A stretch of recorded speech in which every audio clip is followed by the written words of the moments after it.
देश का middle class supreme court में मुकदमा लड़ रहा है कि सरकार ईएमआई पर कुछ राहत दे दे, मोरेटोरियम लगा दे।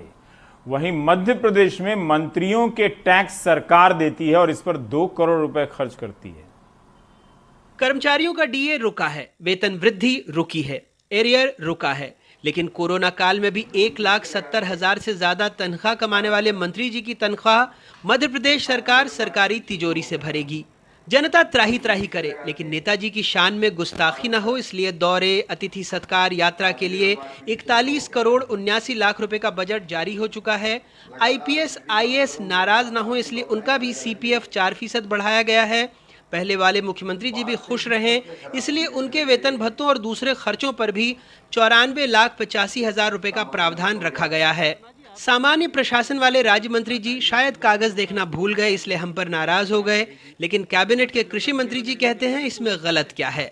आपको किसने कह दिया किस आदेश से जी? किसने कह दिया कि ऐसा है कि मंत्री का डीएन वो इनकम टैक्स सरकार भरे? किसने कह दिया? कहाँ है सर? हमारे पास है ना, हमारे पास सर कोई ऐसा नहीं। भाई मेरी बात सुनिए, सभी लोग अपना अपना इनकम टैक्स भरते हैं, वो सब भरते हैं, उसमें कोई अलग से नहीं है।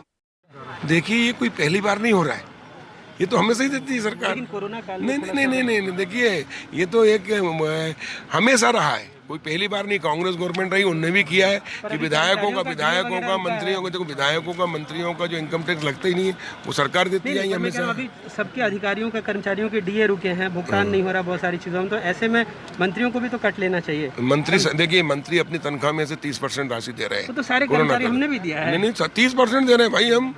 और आपको लग रहा है कि इसमें कोई दिक्कत नहीं है? ये जो आयकर के लिए 1 करोड़ 80 का प्रावधान है, उसमें कोई दिक्कत नहीं है? नहीं, सरकार ने जो किया ठीक किया। गलत क्या है, इसका जवाब जनता से सुन लीजिए। हमारे पैसे से मंत्री लोगों को माफ़ कर रहे हो टैक्स, तो हमारी भी इम्तिया और आपसे प्रार्थना है कि साहब हम लोगों के लिए भी इतना कोई सुविधा निकाली जाए कि हमारा भी टैक्स माफ़ हो। ऐसी स्थिति में काम धंधे भी नहीं है, लोग परेशान हैं।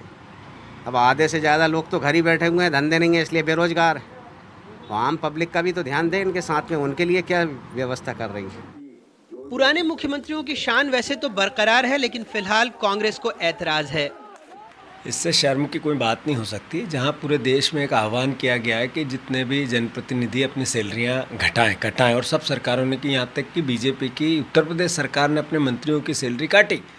हमारी सरकार, हमारे मुख्यमंत्री मंत्रियों की टैक्स की पूर्ति सरकार के खजाने से करना चाहते हैं। एक पेंशनधारी व्यक्ति अपना टैक्स कटवाता है, और जो नेता सेवा के लिए राजनीति में आता है वो सरकार से अपना इनकम टैक्स भरवाता है। भारतीय जनता पार्टी का असली चेहरा है, शिवराज सिंह जी का असली चेहरा है, निंदा करती है पार्टी इसकी।